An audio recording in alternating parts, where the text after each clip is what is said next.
KB news ಜನರಿಗಾಗಿ ಜನರಿಗೋಸ್ಕರ. ದೇಶ ನಿಮ್ಮ ಎರಡನೇ ಮನೆ, ನಿಮ್ಮ ಮನೆ. ಭಾರತ ದೇಶ ಇವತ್ತು ಸಂಕಷ್ಟದ ಸ್ಥಿತಿಯಲ್ಲಿದೆ. ಭಾರತ ದೇಶ ಇವತ್ತು ನಾವು ಎಲ್ಲೋ ಇರಾನ್ ಅಮೆರಿಕ ಯುದ್ಧ ಆದ್ರೆ ನಮ್ಗೆ ಡೀಸೆಲ್ ಪೆಟ್ರೋಲ್ ಸಿಗ್ತಾ ಇಲ್ಲ, ಅದರ ಮೇಲೆ ನಾವು ಸ್ವಾವಲಂಬನೆ ಇಲ್ಲ. ಒಂದು ತಾಸು ಕರೆಂಟ್ ಹೋದ್ರೆ ನಮ್ಗೆ ಇವತ್ತು ನಮ್ಮ ದೇಶಕ್ಕೆ 24 ತಾಸು ಕರೆಂಟ್ ಕೊಡುವಂತ ಶಕ್ತಿ ಇಲ್ಲ. ಭಾರತ ದೇಶದ ಇವತ್ತು ಸಾಲ 210 ಲಕ್ಷ ಕೋಟಿ, ಎಷ್ಟು 210 lakh crore. ಅದನ್ನು ಡಿವೈಡೆಡ್ ಬೈ 140 ಕೋಟಿ ಮಾಡಿದಾಗ ನಿಮ್ಮ ತಲೆ ಮೇಲೆ ಎಲ್ಲರ ಮೇಲೆ ಲಕ್ಷಾಂತರ ರೂಪಾಯಿ ಇವತ್ತು ಸಾಲ ಇದೆ. ನೀವೆಲ್ಲರೂ ಸಾಲಗಾರರೇ, ನಾನು ಸಾಲಗಾರನೇ, ವೇದಿಕೆ ಮೇಲೆ ಇದ್ದಂತ ಎಲ್ಲರೂ ಕೂಡ ಸಾಲಗಾರರೇ. ಇದರ ಬಗ್ಗೆ ನೀವು ಯೋಚನೆ ಮಾಡಬೇಕು. ಇವತ್ತು ಭಾರತ ದೇಶಕ್ಕೆ ಸ್ವತಂತ್ರ ಸಿಕ್ಕಿ 80ನೇ ವರ್ಷಕ್ಕೆ ನಾವು ಕಾಲಿಡ್ತಾ ಇದ್ದೇವೆ. ಈ ವರ್ಷ 80 year, 80 ವರ್ಷ ಭಾರತ ದೇಶಕ್ಕೆ ಸ್ವತಂತ್ರ ಸಿಕ್ಕು ಕೂಡ ನಾವು ಜಗತ್ತಿನಲ್ಲಿ ಇವತ್ತು ಅತಿ ಉತ್ಕೃಷ್ಟವಾದಂತ ಮಾನವ ಸಂಪನ್ಮೂಲ ಇಟ್ಕೊಂಡು, ಅತಿ ಸಂಪದ್ಭರಿತವಾದಂತ ನಮ್ದು ಒಂದು ಜಾಗ್ರಫಿಕಲ್ ಏರಿಯಾ ಇಟ್ಕೊಂಡು ನಾವು ಇವತ್ತು ವಿದ್ಯುತ್ತಿನಲ್ಲಿ ಸ್ವಾವಲಂಬನೆ ಇಲ್ಲ, ಇವತ್ತು ಡೀಸೆಲ್ ಪೆಟ್ರೋಲಿನಲ್ಲಿ ಸ್ವಾವಲಂಬನೆ ಇಲ್ಲ. ಇವತ್ತು ಕೂಡ ನಮ್ಮ ವೈರಿ ದೇಶ, ಯಾವತ್ತು ನಮ್ದು ವೈರಿ ದೇಶ? ಇವ್ರು ತೋರಿಸೋದು ಪಾಕಿಸ್ತಾನ ನಮ್ಮ ವೈರಿ ದೇಶ ಅಲ್ಲ, ಅದು ನಮ್ಗೇನು ಅಲ್ವೇ ಅಲ್ಲದು.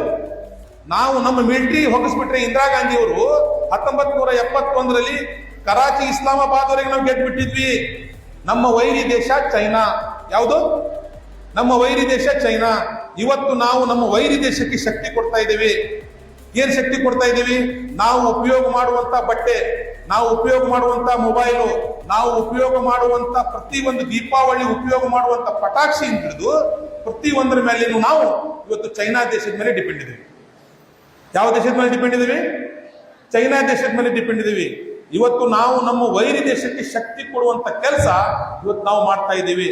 ಅದು ಮುಂದೆ ನಾವು ತಡಿಬೇಕಂತ ಹೇಳಿದ್ರೆ ನಮ್ಮ ಭಾರತದ ಯುವ ಸಮುದಾಯ ಏನೈತಲ್ಲ, ನೀವೆಲ್ಲ ಒಳ್ಳೆ ಸ್ಕಿಲ್ಡ್ ಆಗ್ಬೇಕು. ನೀವೇನಿದೆಯಲ್ಲ, ನೀವು ಒಳ್ಳೆ ಸ್ಕಿಲ್ ನೀವು ಕಲಿಬೇಕು. ಕಲಿತ್ಕೊಂಡು ನಾವು ಇವತ್ತು ಭಾರತ ದೇಶ ಮತ್ತೊಂದು ದೇಶದ ಮೇಲೆ ಡಿಪೆಂಡ್ ಇರಬಾರ್ದು. ನಾವು ದಿನನಿತ್ಯದ ಬಳಕೆಯ ವಸ್ತುಗಳಿಗೆ ಚೈನಾ ಮೇಲೆ ಡಿಪೆಂಡ್ ಇದ್ದೀವಿ, ಡೀಸೆಲ್ ಪೆಟ್ರೋಲ್ಗೆ ಅರಬ್ ದೇಶಗಳ ಮೇಲೆ ಡಿಪೆಂಡ್ ಇದ್ದೀವಿ. ಮತ್ತು ನಮ್ಮದೇ ಆದಂತ ಶಕ್ತಿಯಲ್ಲಿದೆ. ಅದು ಇವತ್ತು ನಿಮ್ಮ ವಿದ್ಯಾರ್ಥಿ ಸಮೂಹ ಹೋರಾಟ ಮಾಡಬೇಕಾಗಿದೆ. ನೀವೆಲ್ಲ ಇದನ್ನ ವಿಚಾರ ಮಾಡಬೇಕು. ಇವತ್ತು ಡೀಸೆಲ್ ರೇಟ್ 110 ರೂಪಾಯಿ ಆದ್ರೆ ಯಾವುದೇ ಒಂದು ಪರ್ಟಿಕ್ಯುಲರ್ ಸಮಾಜಕ್ಕಾಗೋದಿಲ್ಲ. ಈ ದೇಶದಲ್ಲಿರುವಂತ 140 ಕೋಟಿ ಜನಸಂಖ್ಯೆಗೂ 140 ರೂಪಾಯಿನೇ ಪೆಟ್ರೋಲು, 110 ರೂಪಾಯಿನೇ ಪೆಟ್ರೋಲು. ಈ ದೇಶದಲ್ಲಿ 10 ರೂಪಾಯಿ ರೇಟ್ ಏರಿದ್ರೆ ಯಾವುದೇ ಒಂದು ಸಮಾಜಕ್ಕಲ್ಲ, ಎಲ್ಲ